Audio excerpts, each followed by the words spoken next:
Please like, share, and comment. Like to show your support. Comment below. We would love to hear your thoughts. Share this video with friends who might enjoy it too. Subscribe and turn on notifications so you never miss an update. Your support means a lot for us. Thank you. इयम् आकाशवाणी सम्प्रति वार्ताः श्रूयन्ताम् प्रवाचकः doctor Ganesh Hegde.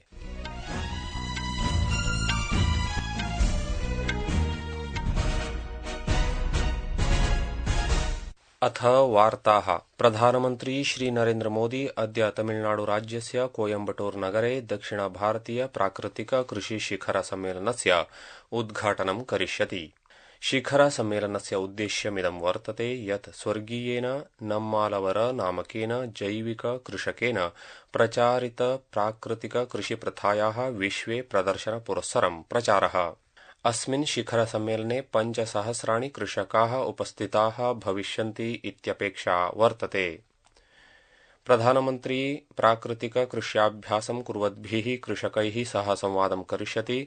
आयोजने 10 अनुकरणीय श्रेष्ठ कृषकाणां सम्माननमपि करिष्यति। सः 9 कोटि कृषकाणां कृते 18,000 कोटि रूप्यकाणां 21तमं प्रधानमन्त्री कृषक सम्मानन धनराशि खण्डमपि विमोचयिष्यति। त्रिदिवसीयं कृषि शिखर सम्मेलनं नवम्बर 21 दिनाङ्के समाप्तं भविष्यति। विदेशमन्त्री डॉक्टर एस जयशंकरः सबलं प्रतिपादितवान् यत् आतङ्कवादविरुद्धं स्वनागरिकाणां रक्षणं भारतस्य सिद्धः अधिकारः अस्ति, अपि च तस्य प्रयोगम् अग्रेपि करिष्यति। रशिया देशस्य मास्को नगरे शंघाई सहकार संघटनस्य सर्वकार प्रमुख परिषदं सम्बोधयन् डॉक्टर जयशंकरः अवदत् यत् विश्वे आतङ्कवादं विरुध्य शून्य सहिष्णुता प्रदर्शितव्या। विदेशमन्त्री अवदत् यत् जलवायु परिवर्तनेन महामारीभिः अन्यसङ्कटैः च ग्रस्ते अस्मिन् काले मानवीय सहकार्यं महत्वपूर्णं वर्तते।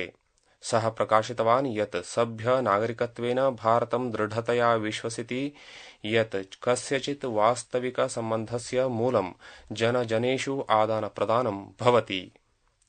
डॉक्टर जयशंकरः अवदत् यत् भारतस्य मतमिदं वर्तते यत् शंघाई सहकार संघटनं परिवर्तनशील वैश्विक परिदृश्यस्य आनुकूल्यमनुसृत्य विस्तरितां कार्यसूचिं विकसितुं स्वकार्यपद्धतिषु परिवर्तनं च कर्तुम् अर्हति।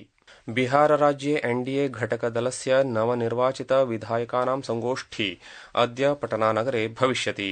अस्यां संगोष्ठ्यां भारतीय जनता पार्टी, संयुक्त जनता दलं, लोक जनशक्ति पार्टी, रामविलासः, हिन्दुस्तानी आवाम मोर्चा, राष्ट्रिय लोक मोर्चा चेति राष्ट्रिय प्रजातान्त्रिक घटबन्धनस्य एनडीए इत्यस्य 5 दलानां सर्वेपि 200 विधायकाः मिलित्वा स्वनेतारं परिचिन्वन्ति।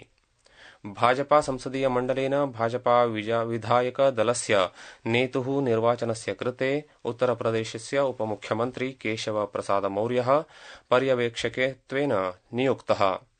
तदतिरिक्तं केन्द्रीय मन्त्री अर्जुन राम मेघवालः, पूर्व केन्द्रीय मन्त्री साध्वी निरञ्जना ज्योतिः च सह पर्यवेक्षकत्वेन नियुक्तौ स्तः।